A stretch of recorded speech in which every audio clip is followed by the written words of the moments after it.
Today we've got a video of a fertilizer mixer at the local co-op here in Leake County that we had to put a rain cap on. Full disclosure, you know, there was an incident, and not to worry, it's healing nicely. There was some blood. I mean, it's okay. I'm just kidding. It was my thumb. But those who have worked with me in the past, you remember I was the reason that we had a lot of those safety meetings. So I did it for the betterment of everybody. So kids, don't do what I do at home. Don't panic. I don't know what happened, but that's cool. So we've got that video today. I've also, in the first video, thank y'all for watching it and commenting. It really did well. I'm very excited about that. So I want to say thank y'all for that. In the background of that video, you'll notice there was a white skirted flatbed. So that flatbed belongs to a friend of mine. He brought it over here. It was in pretty rough shape. We've been doing some work on it. He's been over here helping him when he's home. He works on a land rig. And put some new sheet metal on it, fixing what's kind of ugly, getting it functional. It's not about just pretty, because he's going to be working out of it. So don't have a lot of welding video on it. The back corner is pretty rough. I've got some scrap metal here that we're going to cut and remove.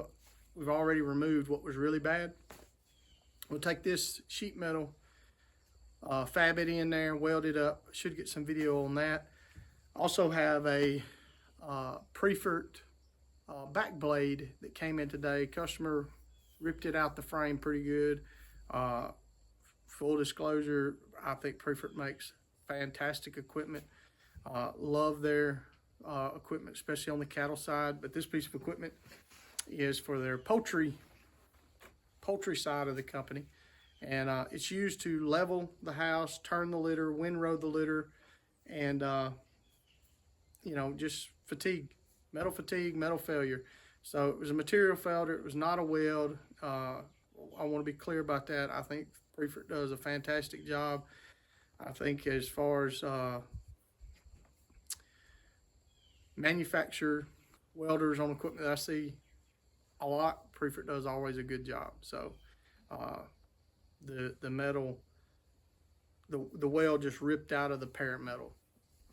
There is nothing more that you can ask for. So I'll show you all that. Don't know when we're going to fix it. I've called Pre-fert about some parts availability. Don't know how we're going to go about fixing it. We want to keep the cost down for the customer. Being a poultry farmer, you know, the equipment cost, upkeep, overheads, all that is something you really have to watch in agriculture. So hopefully we can get that fixed very economically for him, get him back going. And I've got my scrap metal here. Scrap metal. I called a junk welder the other day on Facebook. The guy, I guess he thought it was going to hurt my feeling. Well, it did. I mean, apparently he's a NASA welder. But we all can't be NASA welders. Some of us are out here just welding, having a good time, making YouTube videos, punching cows, chasing kids. But apparently he's a NASA welder. NASA.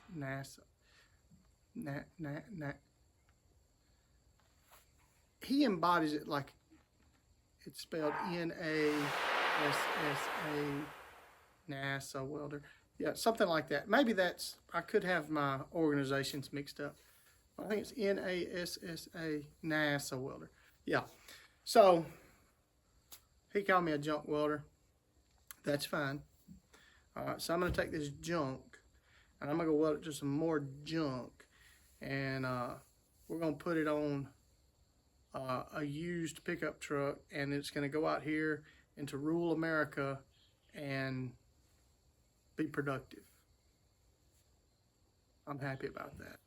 Where we have to take this metal cover, it goes on a fertilizer mixer up at the local co-op. So the main gearbox is under this cover. Here is your oil fill. So this was apparently retrofitted at some point, but what happens is the blowing rain is coming under this cover and it's getting water in the gearbox. So we got to fix that for the customer. So how we're going to go about that is we need to make this a roof, and it's going to be a hip roof, and we're going to use a little quick and dirty cheat, and we're going to get by with it today. There are probably several different ways you can do it, but this is the way we're going to do it. Is we're using our speed square, which we could also use a framing square if we were using bigger material, and we would use a step-off method, and we'll do that a different time. But we're just using our speed square. We could use all these angles, but if we use the 45, that's going to put us at the 12-12. And when you're looking at the common scale, 1, 2, 3, 4, 5, these are all the rises. So on a common scale, your run is 12 inches. So a 45-degree angle is a 12-12. 12 inches of rise. Common scale is 12 inches of run. When we go to the hip and valley, it moves from here to here. So these are still all of your rise call-outs because your hip and valley scale is on a 17. 45 is a 12-12, but we need a 12-17 to do this job. All right, let's get to cutting. Little bitty thin stuff.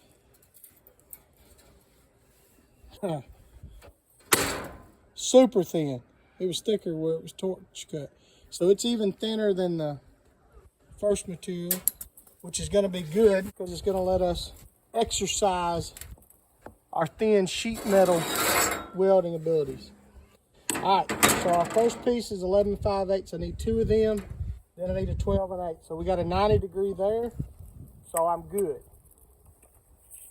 So we're working up here on our short point. There's 11 5/8. Now, so we're accurate. Bend that out of the way. Safety first. That's probably gonna leave a mark. So, as I bleed all over the place, 11 5/8. Now, what we need is to make our radius corner there. Now, to know where to go, I want 3 1/2 inches.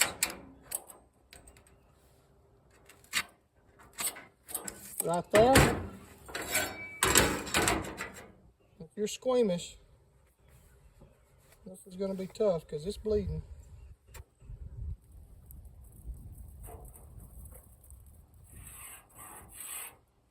We've got that. We're going to come down here. 3 1/2.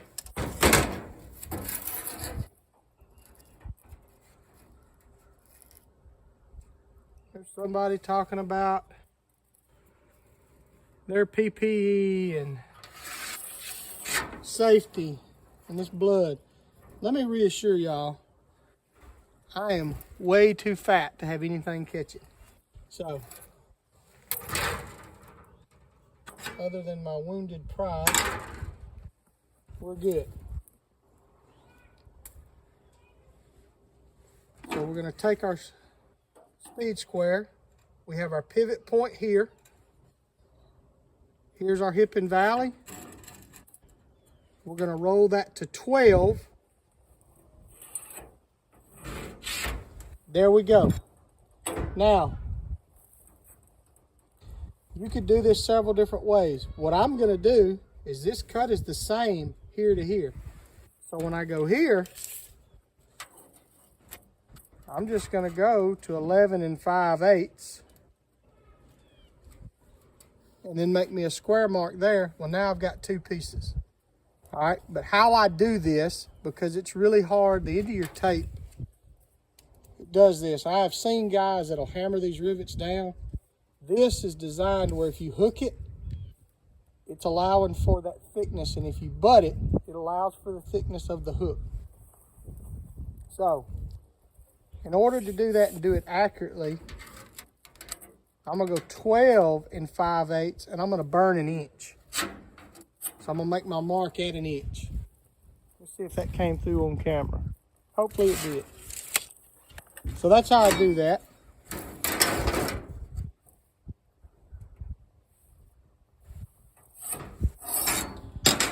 So I've got 2 pieces. We'll cut that. Now we need to get this 12 1/8. So, as I was so cleverly demonstrating, and I made all that, and that was a beautiful cut, blah, blah, blah. When I sunk that Metabo in about right there, I realized, hey, dummy, the 12 1/8 has to have angles on both sides. You ever forget? I forgot. Well, lucky for us, this is a scrap piece of material. We've got more of it.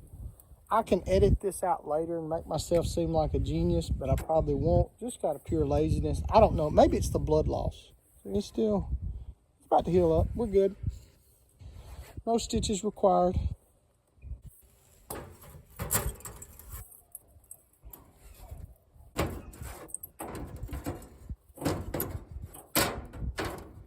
It'll look something like that.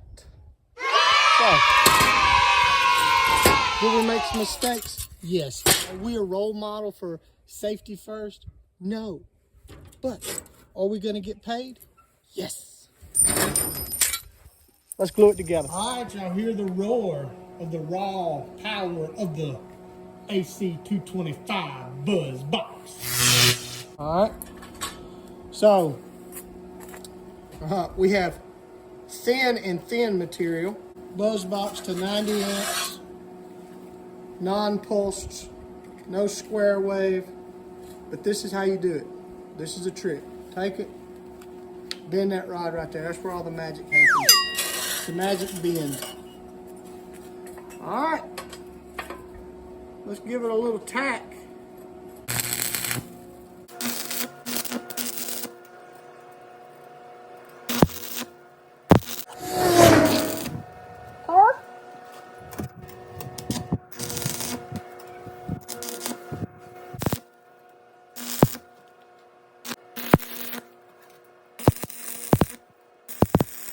Extreme close up. What that looks like. Look right here. Oh yeah. That's gonna be fun, eh? It's gonna be pretty when we get through. It's gonna be pretty. I'm not gonna find a phone charger. The phone's about to die.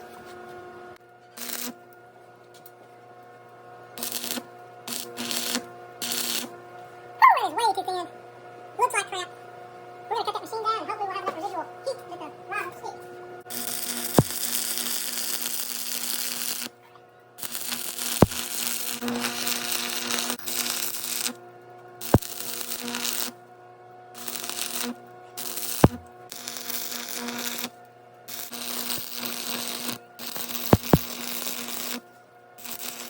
All right, back in the saddle. I ground it and forgot to hit the play button, but who cares? Nobody wants to watch a grinding video. So, hang in there.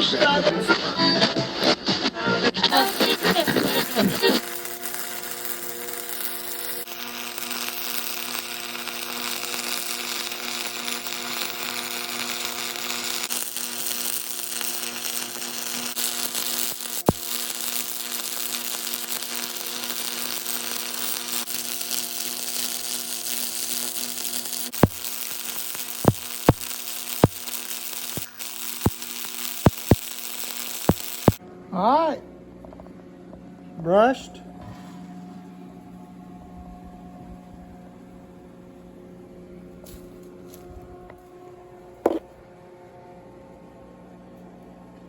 Now, because this piece of equipment is all painted up nice and slick, I'm gonna grind these welds down, but they're not bad considering, you know, you're welding a sheet of notebook paper.